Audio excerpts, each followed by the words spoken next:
আসসালামু আলাইকুম। আজকে আমরা শিখব কিভাবে কোনো ব্যক্তির ব্লাড গ্রুপ নির্ণয় করা যায়।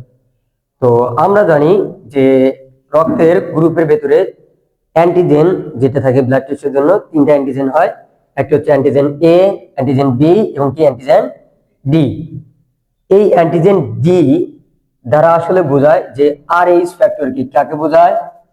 আর এইচ ফ্যাক্টরকে। আচ্ছা, আর এইচ মানে হচ্ছে রিসার্চ ফ্যাক্টর।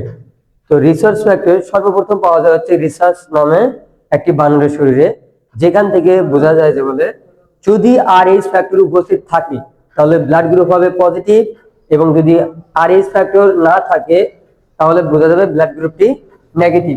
তার মানে এই অ্যান্টিজেন ডি উপস্থিত থাকলে ডি উপস্থিত থাকলে ব্লাড গ্রুপ হবে পজিটিভ। ব্লাড কেমন হবে? তাহলে পজিটিভ হবে, ব্লাড গ্রুপ হবে পজিটিভ। এবং যদি অনুপস্থিত থাকে, কি থাকে? অনুপস্থিত, মানে আর এস ফ্যাক্টর যদি না থাকে বা ডি যদি না থাকে, অনুপস্থিত থাকলে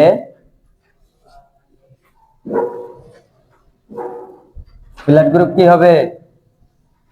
নেগেটিভ। ব্লাড গ্রুপ হবে নেগেটিভ। শুধু ডি অ্যান্টিজেনের কাজ কি? রক্ত পজিটিভ অথবা রক্ত নেগেটিভ এটা নির্দেশ করা। তো আমরা জানি রক্তের মোট গ্রুপ হচ্ছে চারটি। রক্তের মোট গ্রুপ কয়টি? চারটি। সে চারটি কি কি দেখো, একটা হচ্ছে এ গ্রুপ, একটা হচ্ছে বি গ্রুপ, একটা হচ্ছে এ বি গ্রুপ, আর একটা হচ্ছে ও গ্রুপ। তো এ গ্রুপ থেকে আবার দুইটা হয়, একটা হচ্ছে এ পজিটিভ আর একটা হয় এ নেগেটিভ। বি গ্রুপ থেকেও দুইটা, একটা বি পজিটিভ আর একটা হচ্ছে B negative. A B group থেকেও দুইটা, A B positive A B negative. O positive হতে পারে এবং কি ও নেগেটিভ হতে পারে। এই আটটা হবে মোট রক্ত, যাতে চারটা গ্রুপ, একটা এ গ্রুপ, বি গ্রুপ, এ বি গ্রুপ, ও গ্রুপ। তো এই যে গ্রুপ, এই যে পজিটিভ গুলো বোঝাবে হচ্ছে অ্যান্টিজেন ডি যদি উপস্থিত থাকে, আর নেগেটিভ বোঝাবে অ্যান্টিজেন ডি যদি অনুপস্থিত থাকে। ওকে, ক্লিয়ার? তো এখন দেখো, আমরা ব্লাড টেস্ট করার সময় দেখি যে এরকম একটা স্লাইড নেওয়া হয়। একটা স্লাইড নিয়ে যার ব্লাড টেস্ট করবে তার শরীরের নখ থেকে হোক, মানে শরীর থেকে অনুকূলকে 3 ফোঁটা রক্ত নিয়ে ধরো 3টা জায়গাতে দেওয়া হয়। কয়টা জায়গায় দেওয়া হয়? 3টা জায়গায়।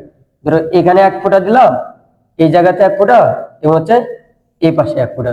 তাহলে এই পাশে আমরা দিলাম অ্যান্টিজেন এ, ভিতরে দিব, এখানে দিব অ্যান্টিজেন বি, এবং এখানে দিব অ্যান্টিজেন ডি। এখন দেওয়ার পরে যদি অ্যান্টিজেন এ থাকে তাহলে এটা জমাট বাঁধবে, যদি অ্যান্টিজেন বি থাকে তাহলে বি জমাট বাঁধবে, আর যদি অ্যান্টিজেন ডি থাকে তাহলে তো আমরা বুঝবো পজিটিভ রক্ত, আর যদি অ্যান্টিজেন ডি না থাকে তাহলে কি নেগেটিভ রক্ত। অ্যান্টিজেন ডি থাকলে জমাট বাঁধবে, ডি না থাকলে জমাট বাঁধবে না। ক্লিয়ার? তাহলে দেখো, আমরা একটা রক্ত নিলাম, মনে করো এই এটা হচ্ছে জমাট বাঁধছে, এ কি হয়েছে? জমাট বাঁধছে। তাহলে এ যদি আমাদের জমাট বাঁধে এবং এই বাকি দুইটা যদি জমাট না বাঁধে, তাহলে দেখো আমার এই শরীরে কোন অ্যান্টিজেন আছে? প্রথমবার শুধুমাত্র এ আছে, বি কি আছে? নাই। ডি কি আছে? নাই। তাহলে দেখো আমরা ব্লাড গ্রুপ যেটা পাচ্ছি হচ্ছে এ আছে, হ্যাঁ। এবার দেখো বি তো নাই, তার মানে বি নাই। এবার ডি কি উপস্থিত নাকি অনুপস্থিত? অনুপস্থিত। যদি না থাকে আমি কি বলছি, রক্তটা কি হবে? নেগেটিভ। তাহলে এই যে রক্তটা আমরা নিলাম এটা কি হবে? এ নেগেটিভ। ওকে, ক্লিয়ার? আচ্ছা, এবার ধরো আমি অন্য একটা রক্ত নিলাম, এটা জমাট বাঁধছে, বিটা জমাট বাঁধে নাই, ডিটা জমাট বাঁধছে, কি হয়েছে? ডি জমাট বাঁধলো।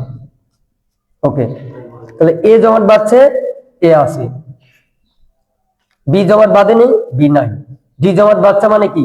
ডি জমাট বাঁধে মানে প্লাস। তাহলে এইবার যে রক্তটা নিলাম এটা কি? এ পজিটিভ। ওকে, ক্লিয়ার? আচ্ছা, পরবর্তীতে আমরা আরেকটা রক্ত নিলাম যেটাতে হচ্ছে এও জমাট বাঁধছে, বিউ জমাট বাঁধছে এবং হচ্ছে ডিউ জমাট বাঁধছে। ওকে, ক্লিয়ার? দেখো এ জমাট বাঁধছে, পরবর্তী ক্ষেত্রে এ জমাট বাঁধছে, তাহলে কি এ আছে?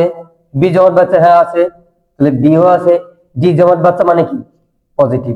বি জমাট বাঁধছে মানে পজিটিভ। এবার দেখো যদি বি জমাট না বাঁধতো তাহলে কি হতো? তাহলে এ আছে, বি আছে, এটা জমাট বাঁধেনি মানে নেগেটিভ। ডি দ্বারা শুধুমাত্র কি বোঝায়? পজিটিভ বা নেগেটিভ। এবার দেখো, এবার যদি এ জমাট না বাঁধে, তার মানে শুধু বি জমাট বাঁধছে। এবার দেখো ডিউ জমাট বাঁধছে। এবার দেখো বি জমাট বাঁধছে মানে কি, বি আছে, আর ডি জমাট বাঁধছে মানে কি, পজিটিভ। খুব সহজ না? বি জমাট বাঁধছে, বি আছে, আর ডি জমাট বাঁধছে মানে পজিটিভ। এবার মনে করো ডি জমাট বাঁধে নাই, শুধুমাত্র কি জমাট বাঁধছে, বি।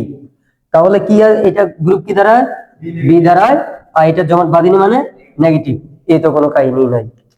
আচ্ছা, এবার যদি এমন হয়, দেখো আমরা অলরেডি এ গ্রুপ পারছি, এ বি গ্রুপ, বি গ্রুপ, তিনটা গ্রুপ হয়েছে। আর কোনটা বাকি আছে, ও গ্রুপটা আমাদের বাকি আছে। আচ্ছা, ও গ্রুপ মানে সেই রক্ত যাদের শরীরে এ অ্যান্টিজেনও নাই, বি অ্যান্টিজেনও নাই। অর্থাৎ এও ফাঁকা থাকবে, জমাট বাঁধবে না, বিও ফাঁকা থাকবে। আচ্ছা, এখন ধরো শুধু ডিটা জমাট বাঁধলো। দেখো এ নাই, নাই, বি নাই, নাই, তাহলে কি ফাঁকা, মানে জিরো, গোল্লা। তাহলে এটাকে আমরা কি বলতে পারি, ও গ্রুপ। দেখো এটাও নাই, এটাও নাই, তাহলে জিরো। আর জিরো তো ওর মতো, তাহলে এটা আমরা খেয়াল রাখতে পারি, এই দুইটা যদি না থাকে তাহলে কি আছে, ও আছে। আর ডি জমাট বাঁধছে মানে কি, ডিটা পজিটিভ নির্দেশ করছে, তাহলে ও পজিটিভ। আচ্ছা, এবার দেখো ডিউ জমাট বাঁধে নাই, মানে তিনটা অ্যান্টিজেনের একটাও জমাট বাঁধে নাই, তার মানে এও নাই, বিউ নাই, তাহলে কি হলো, ও হয়ে গেল। আর ডি জমাট বাঁধে নাই মানে কি, নেগেটিভ।